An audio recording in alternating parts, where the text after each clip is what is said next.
જૂનાગઢ જિલ્લાના માળિયાહાટીના તાલુકાનું અમરાપુર ગામ અત્યારે રોષ અને આક્રોશની જ્વાળા પર બેઠું છે. તો નર્મદાની પાઇપલાઇનની અડધણ કામગીરીને કારણે ખેડૂતોના મોઢે આવેલો કોળિયો છીનવાઈ લીધો છે અને હાલ સ્થિતિ તંગ બની છે. તો એક તરફ ચોમાસું દસ્તક દઈ રહ્યું છે, ત્યારે બીજી તરફ પાઇપલાઇન માટે ખોદાયેલા ખેતરો અને કાપી નખાયેલા આંબાના વૃક્ષો ખેડૂતોની આજીવિકા પર સીધો પ્રહાર કરી રહ્યા છે. તો વિકાસની પાઇપલાઇન ખેડૂતો માટે વિનાશની લકીર સાબિત થઈ રહી છે, કારણ કે વળતરના વાયદાઓ પોકળ સાબિત થયા છે. ત્યારે શું છે સમગ્ર મામલો, જોઈએ આ વિશેષ અહેવાલમાં. નમસ્કાર દર્શક મિત્રો, બેસ 90 ન્યૂઝમાં આપની સાથે હું છું નેહા પટેલ.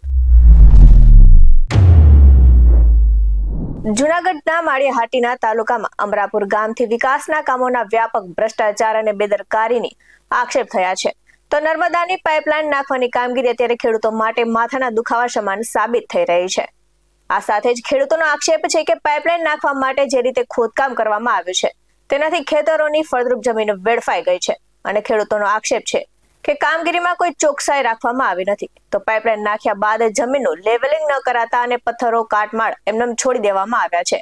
તો અડધો અડધ જમીન ખેતી લાયક રહી નથી અને આ સાથે જ પર્યાવરણ અને આર્થિક નુકસાન પણ થઈ રહ્યું છે.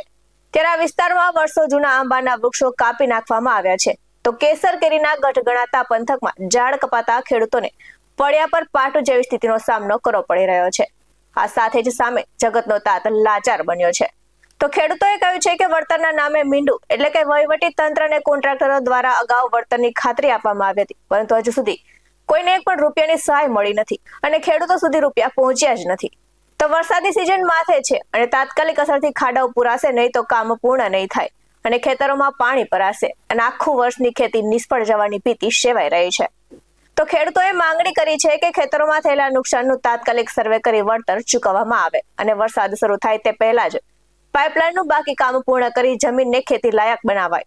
તો કામગીરીમાં થયેલા ભ્રષ્ટાચારની તપાસ પણ કરવામાં આવે તેવી પણ માંગ જગતના તાતે કરી છે અને આ સાથે જ કાપી નાખવામાં આવેલા વૃક્ષોનું યોગ્ય વળતર પણ નક્કી કરવામાં આવે.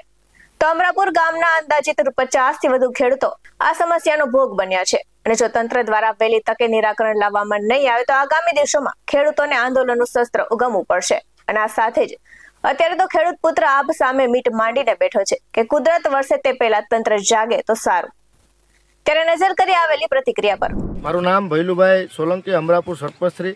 અમારા બધા ખેડૂતો છે, આપ બધા જોઈ શકો છો કે અમારે જે સૌની યોજનાની પાઇપલાઇનનું જે કામગીરી ચાલુ છે એમાં સાહેબ મારે તમને મીડિયમના માધ્યમથી સરકાર સુધી અમારી વાત પુગાડવી છે. આ બધા ખેડૂતની જે વેદના છે, બે મહિના પહેલાં અમારા ગામના જે ખેતરો આવે એમને મને હારે રાખી અને બધાએ એના અધિકારીઓએ વિશ્વાસ આપેલો કે અમે આ લોકો કામગીરી શરૂ કરશું એટલે અમે 8 દિવસની અંદર આ લોકોને જે તે કંઈ નુકસાન છે એનું વળતર આપી દઈશું. આજ એ વાતને 2 મહિના થયા, ચોમાસું નજીક આવી ગયું, નદીના પેટાળની અંદર જે જમીનો આવેલી છે તેના ભળા ખોદી નાખેલા છે. એટલે હવે વરસાદ છે એ 15-20 દિવસની અંદર આવી જશે તો અમારા ખેતરો છે એ જોખમમાં છે. આજુબાજુના હજારો વીઘાના જે જમીન છે તે બધી ધોવાણ થઈ શકે છે એમ છે. એટલે અમે સરકારશ્રીને, અધિકારીઓ અમને રોજે રોજ બાના બતાવે. અમારા ધારાસભ્યશ્રીને ફોન કર્યો, એને પણ કીધું કે હું આજે સરકારમાં વાત કરું. એટલે આજે ખેડૂતોની વેદના છે, તમે બધા તમારા રીતે તમે બધાને એક એકને પૂછી અને કહો કે અમારા ખેતરની શું પરિસ્થિતિ છે, કહે તમને બધાને. મારું નામ વિજયભાઈ ઝણકાત છે. અમરાપુરનો વતની છું અને અમરાપુરના ખેડૂત છે. અત્યારે અમારે અહીંયા સૌની યોજનાનું કામ ચાલુ છે. તો સૌની યોજનાના કામની અંદર બધા ખેડૂતો છે બરાબર, એના ખેતરોમાં પાઇપલાઇન દ્વારા માનો કે સર ગાળવામાં આવેલી છે, પણ કોઈને પૂરેપૂરો ન્યાય મળેલ નથી. બધા કામ પરફેક્ટ થયેલ નથી બરાબર. કામમાં પણ ભ્રષ્ટાચાર જેવું ચાલે છે બરાબર, કંઈ વ્યવસ્થિત થયેલ નથી.